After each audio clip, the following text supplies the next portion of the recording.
Good morning વિદ્યાર્થી મિત્રો, આજે આપણે ધોરણ 6 પ્રકરણ નંબર 7 અપૂર્ણાંક સંખ્યાઓનું સ્વાધ્યાય 7.3 જોવાના છે. તો પહેલો પ્રશ્ન, અપૂર્ણાંક સ્વરૂપે લખો. શું આ બધા સમ અપૂર્ણાંક છે? તો એ નંબરનો જવાબ જોઈએ. હા, બધા સમ અપૂર્ણાંકો છે. તો એમાં પહેલું આકૃતિ છે, તેમાં 1/2 જવાબ આવશે, બીજામાં 2/4 જવાબ આવશે, ત્રીજામાં 3/6 જવાબ આવશે અને ચોથામાં 4/8 જવાબ આવશે. તેવી જ રીતે બીજા નંબરનું જોઈએ તો તે સમ અપૂર્ણાંક નથી. તેનું પહેલા નંબરની આકૃતિ પરથી 12 વર્તુળો છે, તેમાંથી 4માં કલર કરેલા છે, તો 4/12 જવાબ થશે. બીજા નંબરની 9 વર્તુળ છે, તેમાંથી 3ના કલર કરેલા છે, તો તેનો જવાબ 3/9 થશે. તેવી જ રીતે ત્રીજામાં 2/6 અને ચોથામાં 1/3 અને પાંચમામાં 6/15 જવાબ આવે છે. બરાબર છે. આપણે બીજા નંબરનો પ્રશ્ન જોઈએ. અપૂર્ણાંક લખો અને દરેક હરોળની સમ અપૂર્ણાંકની જોડ લખો. પહેલા નંબરનો જવાબ 1/2 થશે, જે તમે ટેક્સ્ટ બુકમાં સારી રીતે આકૃતિ દેખાશે. બરાબર છે. બી નંબરનું 4/6 થશે. સી નંબરમાં 9 ચોરસ છે, તેમાંથી 3માં કલર કરેલા છે, તો 3/9 થશે. ડીમાં 8 લંબચોરસ છે, તેમાંથી 2માં કલર કરેલ છે, તો 2/8 થશે. ઈમાં 3/4 થશે. આઈમાં 6/18 થશે. 2માં 4/8 થશે.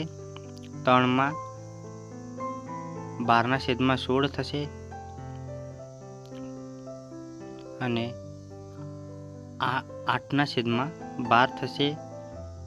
લાસ્ટ છે, તેમાં 4/16 થશે. બરાબર છે. તમને આ આકૃતિ ટેક્સ્ટ બુકમાં સારી રીતે દેખાશે. બરાબર છે. આગળ જોઈએ. નીચે આપેલા દરેકના ચોરસમાં સાચી સંખ્યા મૂકો. તો એ નંબરનું જોઈએ તો 8/7 શું છે તે આપણે શોધવાનું છે. તો 2/7 બરાબર 7 × 4 અને 2 × 4 બરાબર 8 થાય છે. તેવી જ રીતે હવે અહીં 8 તો આપણને આપેલું જ છે, પરંતુ છેદમાં કઈ સંખ્યા છે તે શોધવાનું છે, તો ત્યાં 28 થશે. હવે બી નંબરનું જોઈએ તો 10/7 કઈ સંખ્યા છે તે શોધવાનું છે. તો બી બરાબર 5/8 બરાબર અંશમાં 10 આપેલ છે, પરંતુ છેદમાં કઈ સંખ્યા છે તે શોધવાનું છે. તો 5 × 2 બરાબર 10 થશે અને 8 × 2 બરાબર 16 થશે. તો આપણો જવાબ 10/16 થાય છે. તો અહીં ચોરસમાં 16 જવાબ મળશે. બરાબર છે. તો એ નંબરમાં આપણે જવાબ જોઈએ. જવાબ બરાબર 28 મળે છે અને બી નંબરમાં આપણને જવાબ બરાબર 16 મળે છે. ઓકે, સારી રીતે સમજો વિદ્યાર્થી મિત્રો. ચલો સી નંબરનું જોઈએ તો 3/5 જેમાં અંશ આપણે શોધવાનું છે. તો 5 × 4 તો 20 થશે. તેવી જ રીતે 3 સાથે 4નો ગુણાકાર કરીએ તો આપણને અહીં 12 મળે છે. તો 12/20 બરાબર છે. તો તેનો જવાબ લખીએ, આપણને 12 મળે છે. અંશ શોધવાનો હતો. હવે ડી જોઈએ. 45 છેદમાં 60, તેમાં આપણે છેદ શોધવાનો છે. તો 15 છેદમાં કઈ સંખ્યા આવશે તે આપણે શોધવાનું છે. બરાબર છે. તો 15 ગુણ્યા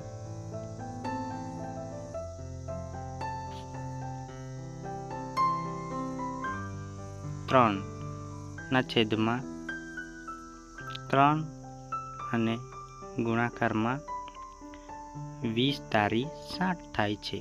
તો 3 3 કેન્સલ થશે, તો આપણો જવાબ મળી ગયો 20. 15 છેદમાં 20. તો અહીં આપણે જવાબ લખીએ છેદમાં 20, જે આપણો જવાબ થાય છે. બરાબર છે.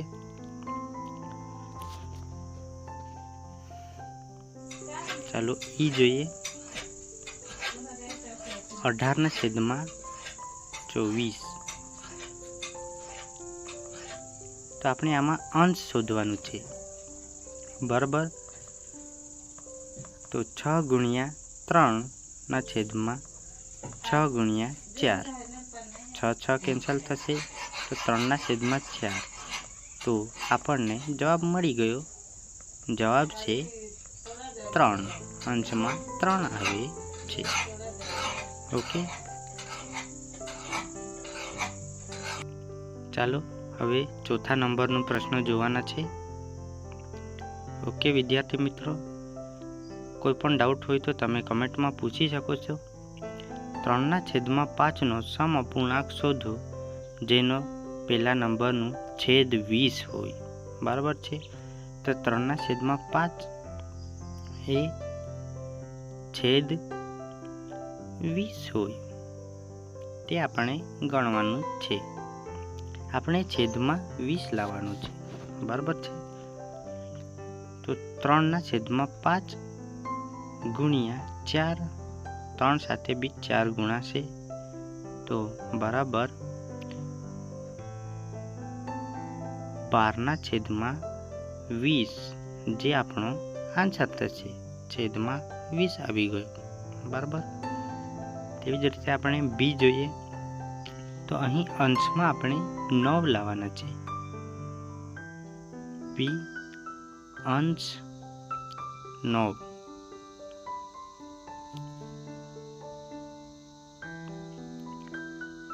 ત્રણને આપણે કઈ સંખ્યા વડે ગુણીએ તો 9 આવશે તે તો કરવાનું છે. તો 3 ગુણ્યા 3 અને 5 ગુણ્યા 3 કરીએ. 3 તારી 9 છેદમાં 15, જે આપણો જવાબ થશે. તો અંશમાં 9 આવી ગયું. બરાબર છે. તે જ રીતે સી જોઈએ. છેદમાં 30 લાવવાનું છે. 3 છેદમાં 5નો સમઅપૂર્ણાંક શોધવાનું છે. આપણને ઉપર લખેલું જ છે. ઓકે. તો સી જોવાનું છે. આપણે છેદમાં 30 લાવવાનું છે.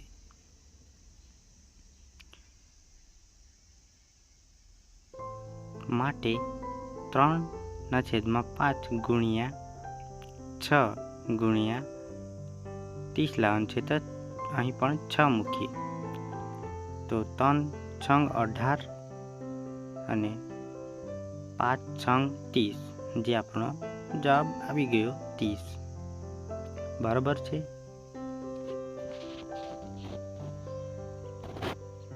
લાસ્ટ આપણે ડી અંશમાં 27 લાવવાનું છે.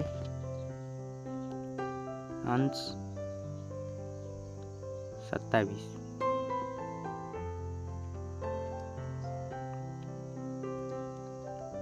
માટે 3 છેદમાં 5 3 ગુણ્યા કઈ સંખ્યા લખીએ તો 27 આવશે. બરાબર. તો 9 લખીએ. છેદમાં પણ 9 લખવાનું છે. 9 તારી 27, જે અંશ આપણને મળે છે, અને છેદમાં 45 આવશે. તો આપણો જવાબ 27 છેદમાં 45 થશે. ઓકે. સમજ તો પડતી છે ને વિદ્યાર્થી મિત્રો? ચલો 5મા નંબરનું જોઈએ. 36/48નો સમ અપૂર્ણાંક શોધો કે જેનો પહેલા નંબરનું અંશ 9. તો 36/48 સમ અપૂર્ણાંક માટે 36/48 અંશમાં આપણે 9 લાવવાનું છે. તો 9 ગુણ્યા 4 ના છેદમાં 12 ગુણ્યા 4. તો અહીં 4 4 કેન્સલ થશે, તો 9ના છેદમાં 12 જે આપણો જવાબ થશે. અહીં 9 અંશ આપણને મળી ગયો, બરાબર છે. તેવી જ રીતે આપણે બી જોઈએ, છેદમાં 4 લાવવાનું છે. ઓકે, માટે 36/48 તો બરાબર 9 ગુણ્યા 4 અને છેદમાં 4 લાવવાનું છે, 12 ગુણ્યા 4.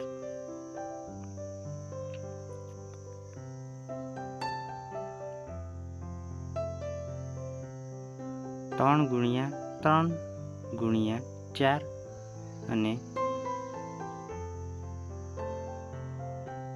3 ગુણ્યા 4 ગુણ્યા 4.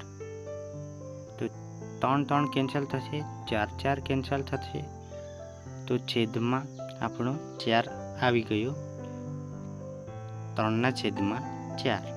ઓકે, સમજ તો પડી ને વિદ્યાર્થી મિત્રો? ચાલો આગળ વધીએ. તો હવે આપણે 6 નંબરનું જોવાનું છે. આપેલ અપૂર્ણાંક સમાન છે કે નથી એ ચકાસવાનું છે. તો એ નંબરનું જોઈએ. 5/9 અને 30/54.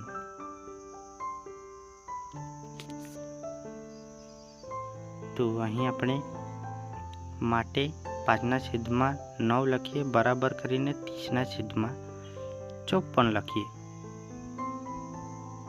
5/9 બરાબર 5 ગુણ્યા 6 અને છેદમાં 9 ગુણ્યા 6. 6 6 કેન્સલ થશે, તો હા, અપૂર્ણાંક સમાન છે એ મળી જાય છે આપણને, બરાબર છે. તો એ નંબરનું અપૂર્ણાંક સમાન છે.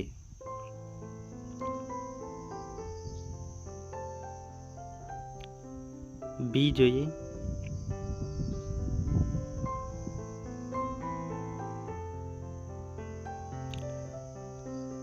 3/10 અને 12/50 એ અપૂર્ણાંક અસમાન છે. તેવી જ રીતે સી પણ 7/13 અને 5/11 એ અપૂર્ણાંક અસમાન છે. ઓકે, ચાલો 7મા નંબરનું જોઈએ.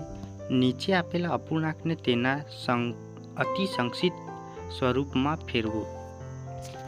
એ જોઈએ 48/60. તો 12 ગુણ્યા 4 અને 12 ગુણ્યા 5. તો 12 કેન્સલ થશે, 4/5 જે અતિ સંક્ષિપ્ત સ્વરૂપ આપણને મળે છે. તેવી જ રીતે વિદ્યાર્થી મિત્રો આપણે બી જોઈએ. 150/60. અહીં આપણે પહેલા જ 0 0 છે તે કેન્સલ કરીએ, તો 15/6 આપણો જવાબ મળે છે. તો બરાબર કરીને 5 ગુણ્યા 3 અને 3 ગુણ્યા 2 અથવા 2 ગુણ્યા 3. 3 3 કેન્સલ થશે, તો 5/2 જે આપણો જવાબ મળે છે. બી નંબરનો જવાબ 5/2. સી જોઈએ 84/98. તો લખીએ 7 × 6 × 2 84 થશે. 7 × 7 × 2 98 થશે. તો 7 7 કેન્સલ થશે, 2 2 કેન્સલ થશે. તો 6/7 જે આપણો આન્સર થાય છે. બરાબર છે. ડી જોઈએ 12/52.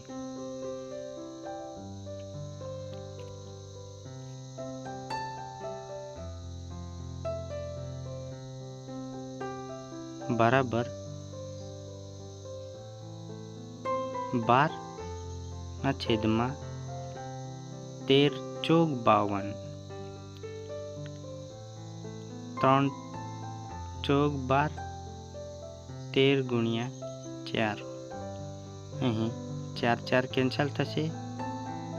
તો 3/13 જે આપણો જવાબ થશે તે અતિ સંક્ષિપ્ત સ્વરૂપમાં ફેરવાઈ ગયો. ઈ જોઈએ 7/28. તો આમાં આપણે 7/7 × 4. તો 7 7 કેન્સલ થશે. તો 1/4 આપણો જવાબ મળે છે.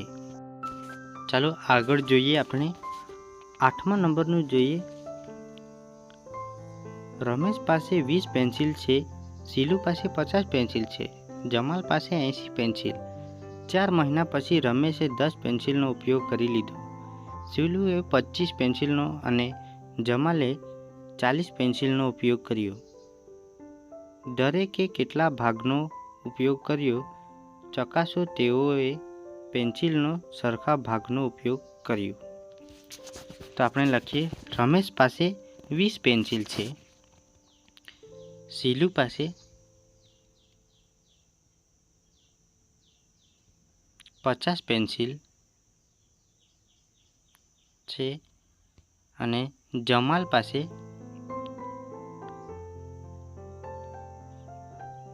80 પેન્સિલ છે. તેમજ 4 મહિના પછી. તો લખીએ હવે 4 મહિના પછી રમેશ પાસે બરાબર 10 પેન્સિલ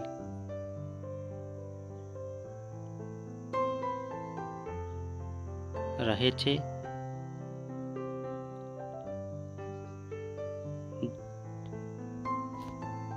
શીલુ પાસે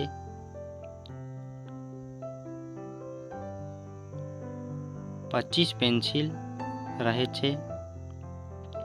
તેવી જ રીતે જમાલ પાસે બરાબર 40 પેન્સિલ રહે છે. ઓકે.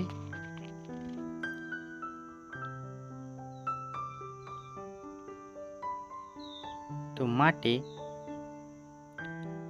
રમેશ પાસે રહેલી પેન્સિલનો ભાગ બરાબર 10/20. તો આપણો જવાબ 1/2 ભાગ રહે છે. તેવી જ રીતે આપણે શીલુ પાસે જોઈએ.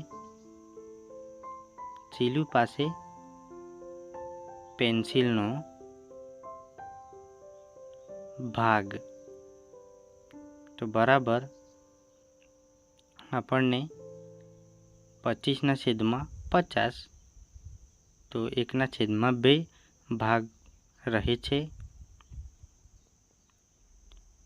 ત્રીજું જોઈએ માટે જમાલ પાસે પેન્સિલનો ભાગ બરાબર 40/80. તો 1/2 ભાગ રહે છે. બરાબર છે. આપણને બધાનો સરખો જ ભાગ મળે છે. તો લખીએ, દરેક પાસે 1/2 ભાગનો ઉપયોગ કર્યો છે. દરેકે 1/2 ભાગનો ઉપયોગ કર્યો છે. અને બીજા નંબરનો પ્રશ્ન શું છે કે ચકાસો તેઓ પેન્સિલનો સરખા ભાગનો ઉપયોગ કર્યો છે. તો તેનો જવાબ લખીએ બીજું. તો હા, દરેકે સરખા ભાગનો ઉપયોગ કર્યો છે. બરાબર છે. આગળ જોઈએ, લાસ્ટ છે 9મા નંબરનું. સમઅપૂર્ણાંકોની જોડ બનાવો અને દરેકના બીજા 2 ઉદાહરણ લખો. આ દાખલો તમારે આ બીજા 2 ઉદાહરણ લખવાના છે તે તમારે લખવાના છે. જો તમને ખબર ન પડે તો તમે મને કમેન્ટમાં પૂછી શકો છો. બરાબર છે. પહેલું 250/400 તેનું ડી 5/8 થશે. બીજું 180/200 તેનું ઈ 9/10 થશે. ત્રીજું જોઈએ 660/990 તો તેનું એ 2/3 થશે. તેવી જ રીતે ચોથું જોઈએ તો 180/360 તો તેનું જવાબ આપણને 1/2 સી થશે. પાંચમું 220/550 તો તેનું બી 2/5 થશે. જો કોઈ પણ જગ્યાએ ડાઉટ હોય તો તમે મને કમેન્ટમાં પૂછી શકો છો. ઓકે. વિડીયો જોવા બદલ ખૂબ ખૂબ આભાર. ચેનલને લાઈક અને સબસ્ક્રાઈબ કરી આપજો. Thank you.